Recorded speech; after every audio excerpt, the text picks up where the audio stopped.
GO Squad, and welcome back to another episode of Fire Pit Fridays, the podcast, where the stories are as warm as the fires. Tonight around the fire, we've got someone who's not just making moves, he's making a difference. He's a classmate turned community leader, a husband, father, a coach building character on and off the field, a gospel rap artist, a pastor with a heart for people, and WTOC'S top teacher. He walks in faith, speaks with purpose, and lives with passion. Whether he's on the mic, in the classroom, on the field, or behind the pulpit, his mission stays the same: to uplift, empower, and glorify God in everything he does. Let's give a warm Fire Pit Fridays welcome to the one, the only, Christopher Oglesby. Oh, good. Thank you. Like that. Welcome to Fire Pit Fridays. Hey, glad to be here. Congratulations on top teacher. Thank you. I'm super proud of you. Thank you. What does being top teacher mean to you personally? It means a lot. It kind of allows me to know that, all the work that you put in, that sometimes you don't really realize it. Right. Because sometimes the students don't always show it, but that, you're actually making an impact. Right. And so it's things like that that kind of brings you down to earth to let you know what you're doing and you're on the right path. So you kind of hope you're making an impact, but stuff like that shows that you are making the impact. It's like a milestone. I was totally, surprised by it. And when I found out the student who nominated me, I was like, yeah. What inspired you to become a teacher?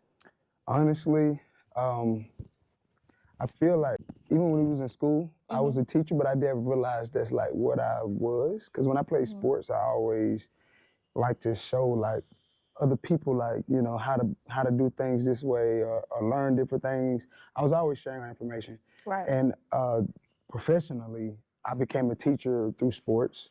I started coaching high school football. My original plan was to coach college. Right. And when I started working with the high school kids, I was like, you know what? I think I like this. And so that's how I became a teacher. So, but looking at my life, I think I've always been a teacher. Been a teacher. Yeah, being an older brother, things like that. I think I've always been a teacher. We all have people that inspire us. What teachers and mentors shaped you growing up?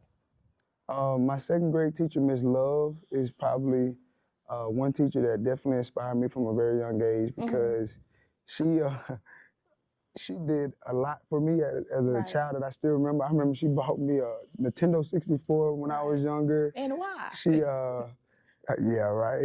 she took me to like some of my first football practices when we moved to Statesboro because I moved here in second grade. Where'd you move from? Twin City, Marion County. Oh, I just always thought you was from here, but yeah, I moved to. My mom was a single mom, and so she went beyond the classroom, and that's something I do now. I help kids out to the fullest, So that's one of my teachers who definitely inspired me. Most of my inspiration probably comes from my granddad. My granddad, he practically raised me. My father was incarcerated most of my life, and my granddad, just the different lessons and things he would teach me, like as a man, and some of the things I thought were foolish, and I find myself doing now, but I thought it was foolish then, So, yeah. How do you build connection with your students? Me personally, just realizing that every student is different. That's the first thing. Right. So you don't go and treat every student exactly the same. Right. One of the things I do is I try to like intentionally remember their names. I force them to communicate back and forth with me, like at open house. I'm real like loose. Right. A lot of teachers, they're real uptight. So I'm real loose. I'm also a good communicator. So, and I was young, and I'm young. Right. Still young. I'm a little older now. I've been doing it for a while. I was about to say, we're getting up there. We're getting up there. But being young, it was kind of easy to have that relationship with students, being a young teacher. And now it's just, I was at the same school for so many years. So it's like you get students who's just looking forward to having you because of other students who talking now. I'm going to a new place. Right. To a new school? To a new school. Okay, so you're leaving Claxton? Yes. So where we going? I'm going to Jenkins High. And I done got the yellow hat because I'm thinking it's going to match with... Yeah, it still matches because my feet still playing in Claxton, so I ain't going yet. But so Jenkins County to be a football coach? Jenkins High, Savannah. Okay. Yeah, I'll be going there football, and I'll still be teaching. But I'm going there. Oh, that's good. Going to be their defensive coordinator, so yeah, looking forward to that. Congratulations. Yeah. All right, so you heard it here first. He's moving on, doing bigger and better things. Yeah. You wear many hats, pastor, gospel artist. How do you balance it all and stay grounded? Uh, During college, being married at an early age, at 20, and doing college and, like college life and working, I think I just been doing that for a very long time. And I think sports has a lot to do with that, because growing up, I played like 5 sports. So I was always constantly doing something. And I think something I learned during college is whatever you like do in life, be 100% sent. So like wherever I find myself, or whatever I find myself doing, like this right here, right now, this is what my mind on. Like this is, so I'm here, just be where your feet are. Not neglecting people, because you can be selfish and neglect other people, but just, and that is it's a hard balance too. Being a coach, balancing marriage, balancing kids getting older, doing more things. Being a pastor, being available for them. Being available for members. So just being sent to do whatever it is that God is putting in front of you. Yeah. Right. I love that. Do your students know about your gospel rap career? Yes. If so, what do they think about it? They think it's cool. Oftentimes they might, Coach, put on your music. Let's listen to a song. But often it's when you're gonna make something new. And if I just dropped something yesterday, it's like when the next thing coming out. So just dealing with that. Or hey, make us a theme song. I've done that. And just having fun. So we're gonna get a little rap today, a little freestyle, a little 1, 2. Let me see. Maybe. Not right now. All right. We'll edit it on the end so you can think about it. We graduated together in 2010. How was life after high school? So I always thought you were gonna go play football, you know, go to college, play football. So that's to me, the reason I didn't go and play football, that was really a God thing, because I grew up in church. It's a Bible Belt, so we all get joy to church and all this. I grew up in church, and our senior year, I like to say I really found God. And my passion just changed. So like, I really started wanting to do other things than playing sports. And I had opportunities to go play sports, and I didn't go do it. Some of my family members were mad, particularly my uncles. How did your passion for God change? I'm sorry, I'm gonna interrupt you. How did that happen? My pastor at the time was doing this Bible study at Dairy Queen. Okay. And I started going to that and, started learning more about God. And it felt like, why do I already know this story? And I think it's probably because I grew up in church. And then my wife also, who was my girlfriend at the time, she was very big into faith. And I started going to church with her. And, God was just dealing with me in that phase between 17 and 19.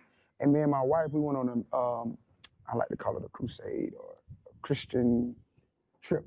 To Crooked Creek, Colorado. Okay. And I still remember the preacher, Pastor Springer. He was preaching a sermon about Zacchaeus. And it's like, you heard this sermon plenty of times. And sitting out in those mountains and seeing those mountains, it is like, it just does something to you. Right. And, after he preached that sermon, he said, I want you to go out, and talk to God in your own way. And me, what I was wrestling with was, is God really real? Okay. And so I went out there and I asked the question. I said, God, if you're real, I need you to show me. And I just felt like I was being hugged by some force. And like, I'm supposed to be this tough guy.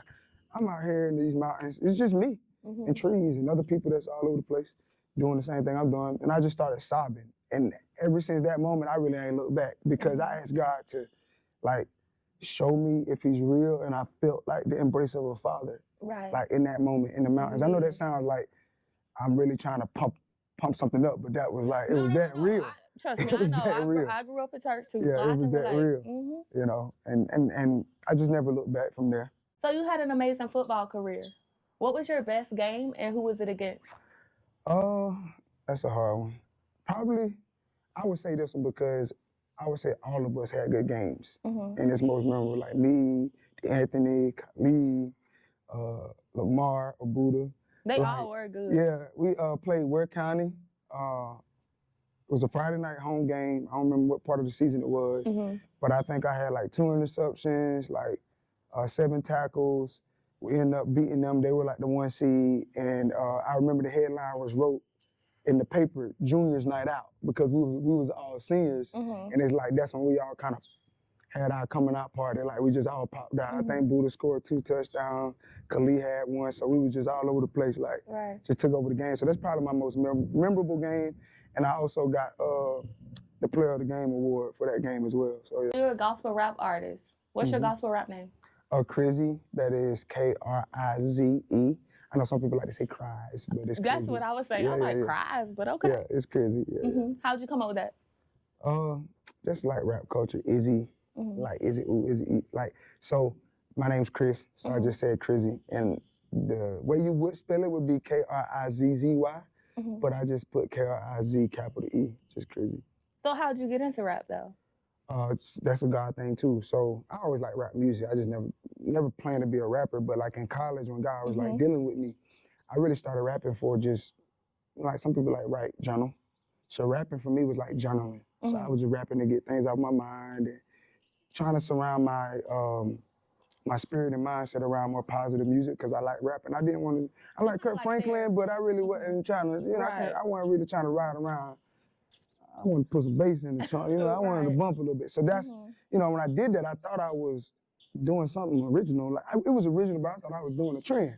And that's when I discovered like, oh, it's a whole group of people like already doing this. It is you a know? lot of So them. yeah, a lot of them. Yeah. I can't think of the one guy. He like real popular. The Craig That's guy. him. Yeah. He was big, and him and Flame was like the big 2 at the time when I started back in 2012. So yeah. Is so Craig still making music? Yeah, he still makes music. Okay. He's probably more on the business side, not running his label, but yeah. What do you hope listeners take away after hearing one of your songs? Every song is different, and if you listen to my song, no 2 songs are alike because I really don't have a format. Some artists have a format that they like to keep their, brand sounding the same. But I approach songs first from meaning and purpose. And so usually, the message in my song is most of them are gonna kind of be upbeat and vibrant. But it's just the story of my life, really. Like I know 2 songs in particular, Trilogy 1, well, just Trilogy and Trilogy 2. It's just a story of my life, like my upbringing and things like that. So that's my story.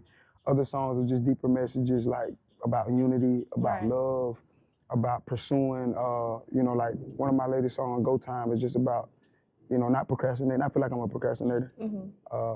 And it's just about going for what God is putting in front of you, yeah. Where can they follow your music, stream your music? Really anywhere. I've been working on my digital footprint. So if you Google Krizzy right now, you'll find me. Or you can go to my website, krizzy912.com. Or you can just type it in on Apple, Spotify, YouTube. Okay, yeah. all major platforms. What do you hope your legacy of your music will be? Then in some ways that I would have impacted or reached or influenced people into a positive way of living in the pursuit of following God. I've had, like the song, I go back to one of the songs, Trilogy 2, I was about to stop making music. Like, I'm almost like, thinking about it now, but I think I'm gonna make another project. But why? I don't know, I just sense God is, let me rephrase it. I ain't gonna say I'm gonna stop making music, but I think God is taking me to like just a new place of influence where I'm gonna use my mouth in other ways. Like I'm working on writing books, and music probably still be a part of my journey, but I don't think it's gonna be like the main piece of my journey now that I'm, I'm approaching 40. Not really 40, but we're getting up there. I'm only 33, but like, and music is type of music we do is usually for younger people. So I'm still young, but young people making some lit music. It is. And I'm not saying there's not room out there for me, but I really want to just get behind like the movement of younger people that's doing it and just support what they're doing. I probably would be still in the space like with events and things of that nature, but I probably gonna make one more album before I say it's all. Well, and watch that's the one that's gonna do it. You're gonna be like, damn. Yeah, I've been close a few times with music, but in some ways you have to be like selfish. And me having 3 kids and a wife, I just like I've had opportunities to do tours and things of that nature, but it just didn't really line up with where your family life is and your wife. Yeah. Right. If I was a single guy and taking care of myself, you can take some of those selfish risks and like go for it. But So what's the biggest challenge facing today's youth, and how do you help them navigate it? Well, I can speak for where I'm at. the biggest challenge is helping them see more.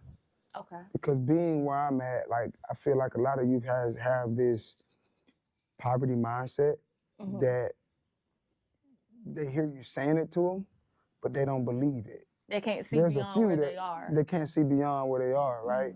So like today, the lesson I did today in school for the next couple of days is just talking about facing challenges, dealing with perseverance and decision making. And I'm using the movie Pursuit of Happiness to like show them like the American dream. Like, you're gonna have struggles in life. Like, just because you're in poverty doesn't mean that you can't come out of it. You know, education is a powerful tool. It's not perfect by any stretch of the imagination, but it is definitely the great equalizer.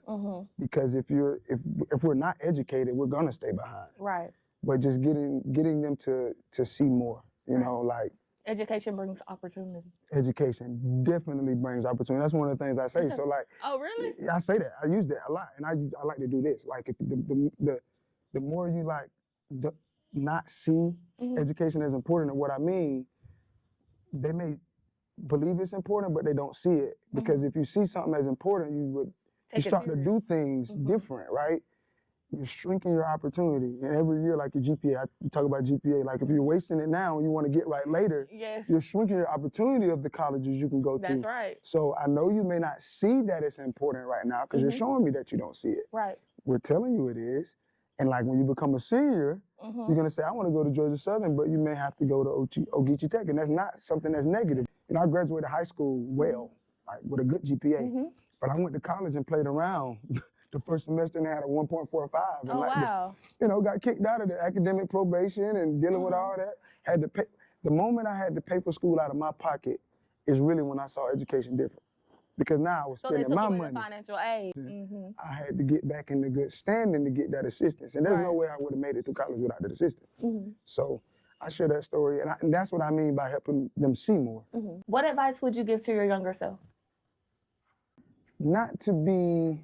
It's a hard one, but the advice I probably would give to my younger self, I wouldn't change anything about my life, but I would say find a way not to care so much about what other people say at an earlier age. I did find that in 11th grade, but I wish I would have found that way earlier. Like, that's something I'm teaching my kids like now. You know, like it's hard with daughters, but my son right now, he don't care what nobody got to say about him. Right. Now I'm hoping that he's young. You naturally have that when you're young, but I'm hoping as he goes through the teenage age that he that be the influencer versus the one who's influenced is kind of the thing. Be confident in yourself. Like, I had confidence, but it was in certain things. Like, I was confident in sports, confident in certain subjects. But, you know, as high schoolers, we battle the self-esteem thing. Right. You know, when we look at ourselves in the mirror, when we comparing ourselves to others, not measuring up, like, that's not important. It's not. We realize that now. It's really not. It's really not. And the people that you thought were here, they really weren't. No. But and now it's harder because imagine these kids got social media that's telling them that what they're not. Come on. Social or media, what they should be. Or what they should be, right? And that's terrible. You make a post and nobody likes it, and now you think nobody likes you. But that could be further from the truth. That's true. But it would have us to believe that. And so many kids struggle with that. So yeah, that's probably what I tell myself is.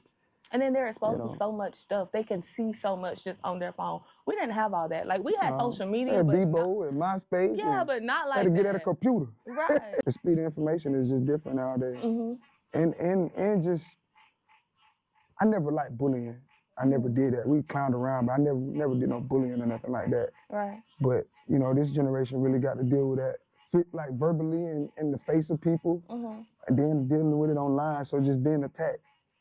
Not necessarily being attacked, but just being aware that if people are judging you. Yeah. But their opinion really doesn't matter. It doesn't. God's opinion of you and your opinion of yourself is all that matters. And God just says we ought to love each other as we love others as we love ourselves. But if we don't love ourselves, it's going to be impossible to, you know, love somebody else.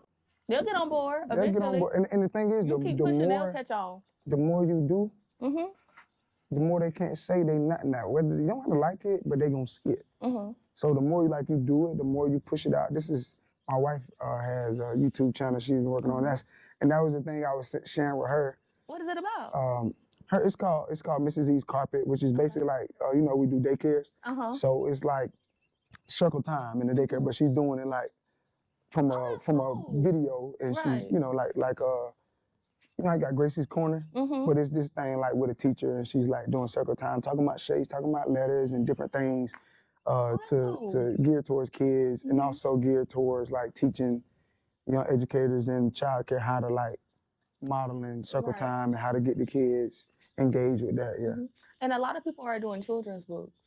I think there's a lot of money in that. They're easy. You just print the shapes. And, we'll talk about that off camera. You gotta give me that. Right. I'm about to give you the sauce, but hold on. You have a wife. How long have you been married? Nah, you're gonna mess me up now. 2012. That's 13 years. So 13 years? 13 years. And y'all were together in high school, right? Yeah, so that means we've been together for 15 years. Okay. And how many children? 3 children. 7, 11 or 12, 18. It's all running together. You know, when you start getting older, I see how the old people say them ages, they run together. They just start running together. Call them any name, any age. We got small, medium, and large. That's our kids. How's the dad life?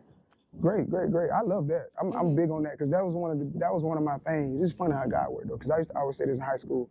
I want to have all my kids before age 30, but I never said I wanted to be married. But God understand He had a plan for me. So in His plan, I would have had to be married. Right. I didn't know I was gonna become a preacher and all that. So that was not in my personal plan. So how did we get there? It goes back to that journey I talked about in the Crooked Creek, Colorado. But you don't go from getting saved to being a pastor, so no, right. But it started there because it goes back to me being a teacher. And one thing about me too, like when I start to find out information, I'm a sharer. I'm a sharer, and I'm pretty much a nerd. I call myself a nerd now. I study a lot of different stuff. But I remember when I really like got to know God, not know about God, but when I really got to know God, I remember reading the book of John like 5 times in like a few days, like the whole book? The whole book. I would sit there for 3 hours you was on fire for the Lord, brother. Like I would read, and they was out there playing volleyball. Right. But the thing is, I wasn't reading to study. I was trying to know Him. Because, we grew up, we know about Moses, we know about the stories. And I wanted to know God. Right. And when I got to know God, something funny about my name. It means one who bears. One who bears Christ. So it's like I was named, my name is the calling. I have to bear witness of Him. Okay. That is my name. Come on and break it down, Pastor. So yeah, if you look up Christopher and what that name means, it means one who, a bearer of Christ, one who bears. So you got the bears. So like when I didn't know that, I didn't realize that till about maybe 21. So at 21, what, they asked you to be a pastor of a church? At 20, I started preaching. I never wanted to be no pastor, still don't. Still don't. I'm just telling you. But, if God called you to do something, you got to, like I say, you got to answer the call that God puts in front of you. You don't have to. But let me tell you, I'm going to say you got to. Right. I'm saying that it's a paradox because you should, because there's a great blessing that comes behind obedience. There's a great curse that comes behind disobedience. That's an Old Testament story right there. But at age 20, I started preaching. And the funny thing was, before I started preaching, matter of fact, let me back up to early on in the story about how God started to deal with me. I was going to my church, and they started saying, hey, we see this calling on your life for God. And I'm thinking, y'all don't see that. Y'all just talking because y'all see a young man that's smart. You want to use me. And that's how I'm thinking with the church. I'm like, God ain't calling me to do nothing. Right? That's what I'm saying. You know what I be doing? God ain't calling me to do nothing. And so I started going to church. Right. Because of that. And then I started going to church with my wife. Went to her church. Another preacher. I don't even know this. These people, they started saying, God this and God wants you to do that. I said, oh, no, you don't. So I started going to church with her. So she invited me to go to church way in another county or state or somewhere. Okay, Jonah running. And I went, and that man, he didn't even started talking. He didn't do no introduction. He got up and started talking directly to me. Right. And I said, okay, now, That's the third time. Now I say Peter denied him 3 times. God, I'm about to stop denying. I'm gonna stop. So whatever it is that you have me do, so I started preaching. I was cool with that. I can preach, preaching the word, sharing the word of God, doing mission trips and things of that nature. Right. And the church that I pastor now, their pastor moved, the founder moved. He had been trying to get me to come take over the church. And I was like, God ain't calling me to that. I kept telling that for like a year or so. And then, but I said, I would say I would preach. He comes and asks me, hey, I want you to, I'm gonna be out of town, I need you to preach for a few, Sundays or whatever. Right. And so that's really was God kind of pushing me in because I was saying no. But God is he's funny. His ways is, So they got you there for those couple of Sundays. And God showed vision. Well, God started showing vision. Right. But before that, I wasn't trying to see no vision. Right. That was the thing. So yeah. Okay. That's kind of a summary of how I got into preaching. Started from a Bible study. And how many years have you been pastoring now? Since 2000. See, I don't even keep track of that.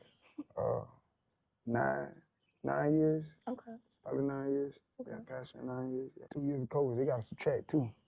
But yeah, it was 2 years of what? COVID? I'm being funny. Like with COVID, you know how church was with COVID. Right. What has been your greatest coaching accomplishment? I got a lot of those, but I think most recently I have to go with the one that happened Saturday. Most recently,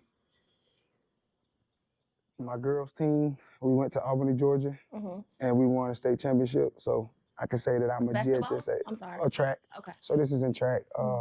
We just won a state championship in track and field. I've been playing with that fire for a few years and finally kind of finished it. And the funny thing is, I'm leaving the place on a high note. Right. So that's pretty cool to go up there and, and win a championship and come back home with this big platinum trophy. You left it better than you found it. So you're leaving Claxton, but you're leaving it better than you found it. Better than I found it. I have to say that's my greatest accomplishment. And two, sometimes the accomplishment for me isn't just, I say that, but it's more so like the kids taking something from what we teach them and being well off. I get more excited about kids I'm seeing them 5 years later, and seeing them well off. And knowing that something I taught them or instilled in them impacted that, right? Like I said, athletes to this day that I coach, years ago when I was young, like literally fresh out of, high school, before I even got into coaching this way, I was doing personal training. And he was one of my, I guess you could say friends, but I started training him. He wanted to play college football. Right. I just started training. I was like, man, you can do it, man. He was worried about what his high school coaches were saying. I was like, look, let's go train, let's make some calls. And he went to Angelo State and played football. And now he's in the Army, boxing, military, so all of that. But it just took me to, and we working at KFC Taco Bell. Right. I met this guy at KFC Taco Bell, and I said, I will train you. I wasn't even no coach yet. I just, that's that teaching. And so that's what got you into coaching, or? That's kind of what compelled me. Originally I always wanted to be a coach, but the type of coach I wanted to be my plan was to be a doctor. Okay. I was going to school to be a doctor. A doctor of what, medicine? It would be diagnostic medicine of rare disease. You ever seen the show House? I haven't. With just strange things that flesh-eating bacteria, just strange things happening to the person, and there's no cure for it. Okay. Just that discovery doctor. That's what I wanted to be. Right. I was in school forever trying to discover something. But I did, and I changed majors. But I was going to school to be a doctor, And I had a dream. I forgot what year this was. It was the year my brother graduated, my youngest brother. I can't remember the year. I tell you, it was the year of 2015. That's the year it was, 2015. I had this dream. Me and Coach P was coaching, and he walked off into a white light. And I thought that meant that he was about to die. I really did. And so, now you done killed Coach P. I'm like, wow, I'm in this dream coaching with this guy. He's walking off in a white light. Right. That Stage Brown Field. I said, well, so, and at the time I was going to school to be a doctor. I wasn't thinking about sports. I was thinking about, I'm going to go work at a great hospital and run a little league, start a little league team. And so I seen him at my brother's graduation. I said, "Hey, Coach P, I'd love to come meet with you and talk with you about coaching."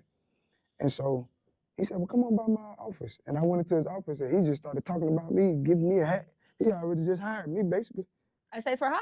Yeah, that was my first. Oh, I didn't know that. So your first job was at Statesboro High. 2015, Where you played football at? 2015 to 2017. So them 2 seasons was at Statesboro High. 2015, 2016 football season. As a football coach? Yeah, as a football coach. I coached the running back. So I coached Brendan Jackson, Michael Dixon, Malin Williams. I coached all them young guys.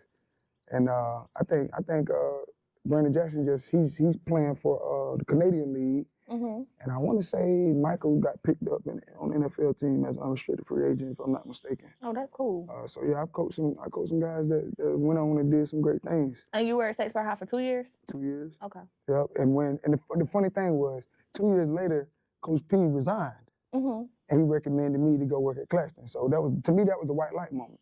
Right.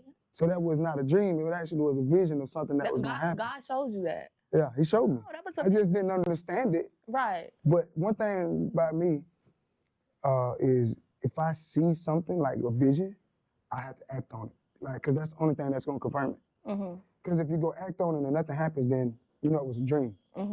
But if you go take a step and everything start to go, oh, that was God. all the dominoes fall in place. It's like confirming that was actually a vision.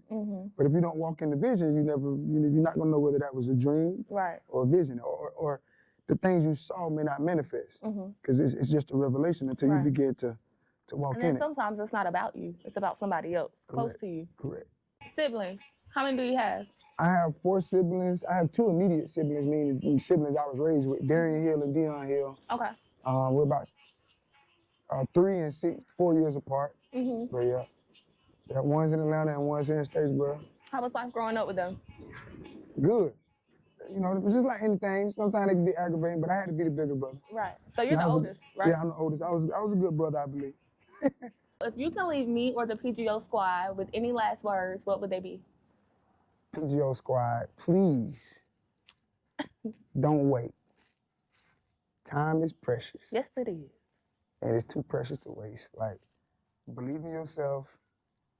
That little voice that you have speaking to you on the inside that's telling you to do something or make a move on something. Like, don't wait, just go for it. Don't even worry about. Sometimes I know we want to go seek counsel with things, but sometimes we're seeking counsel from the wrong places, and that counsel shoots down your dream. That's so true. And I've had that happen to me, and it's just be aware of your surroundings, and go for what it is that you feel like you need to be doing in life right now. Don't wait, because time is just too precious. Right. And that's one of the books I'm working on right now. It's titled You Still Have Today.